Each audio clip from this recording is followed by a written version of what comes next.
তিন ধরনের ব্যক্তির সাথে কোরবানি দিলে জীবনেও আপনার কোরবানি কবুল হবে না। সুতরাং সাবধান, আপনি কার সাথে শরীকে কোরবানি দিচ্ছেন। আপনার কষ্ট অর্জিত টাকা দিয়ে 20,000, 25,000, 30,000 টাকা দিয়ে আপনি শরীক হলেন, অনেক কষ্ট করে পরিশ্রম করে এই টাকা দিয়ে আপনি কোরবানি দিলেন, কিন্তু আপনার কোরবানি আল্লাহ তাআলার দরবারে কবুল হলো না। এটা তো আপনার জন্য অনেক বড় ধরনের ব্যর্থতা।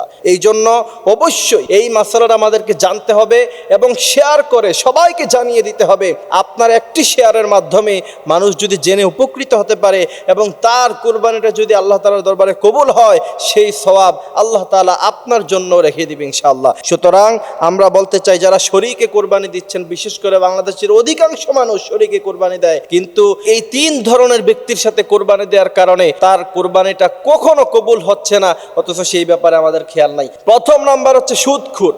আপনি জানেন যে প্রকাশ্যে সুদ খায়, এমন ব্যক্তির সাথে আপনি চোখ শরমে তাকে নিষেধ করতে পারেন না, আপনি তার সাথে কোরবানি দিলেন। আপনার টাকাটা হালাল, আপনি অনেক কষ্ট করে হালাল ইনকাম দিয়ে আপনি কোরবানি দিচ্ছেন, কিন্তু আপনার এই হারাম টাকা ওই সুদখোরের সাথে অ্যাড হওয়ার কারণে এবং একই পশুতে কোরবানি হওয়ার কারণে কারো কোরবানি কবুল হবে না, আপনার টাকা যতই হালাল হোক না কেন। প্রয়োজনে আপনি একটা বকরি দেন, 20,000 টাকা দিয়ে অনেক বড় ধরনের ছাগল কিনতে পাওয়া যায়, প্রয়োজনে আপনি একটা ছাগল দেন, তারপরেও কোনো সুদখোরের সাথে আপনি কোরবানি দিবেন না, তাহলে অবশ্যই আপনার কোরবানি বাতিল হয়ে যাবে, আপনার কোরবানি কবুল হবে না, এই ব্যাপারে আপনি নিশ্চিত থাকেন। দ্বিতীয় নাম্বার, যারা শরীকে কোরবানি দিচ্ছেন, এই বিষয়টা খেয়াল রাখতে হবে যে আপনি যদি 7 জন মিলে শরীকে কোরবানি দেন, প্রত্যেকের নিয়ত অবশ্যই সহিহ হওয়া লাগবে। যদি একজনের নিয়ত গড়বড় থাকে, তাহলে বাকি 6 জনেরও কোরবানি বাতিল হয়ে যাবে।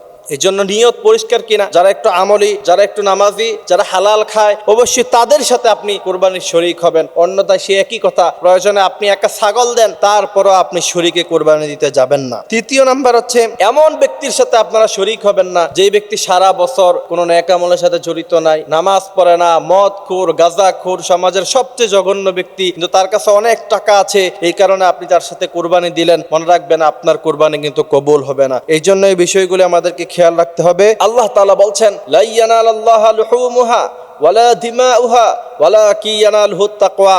শুনে রাখো মানুষেরা, তোমরা যে পশুটা কোরবানি দাও, তার রক্ত, তার গোশত কোনো কিছুই আমার দরবারে পৌঁছায় না। ওয়ালাকিন ইয়ানালুহুত তাকওয়া, কিন্তু তোমার হৃদয়ে কতটুকুন তাকওয়া আছে সেটা আমার দরবারে পৌঁছায়।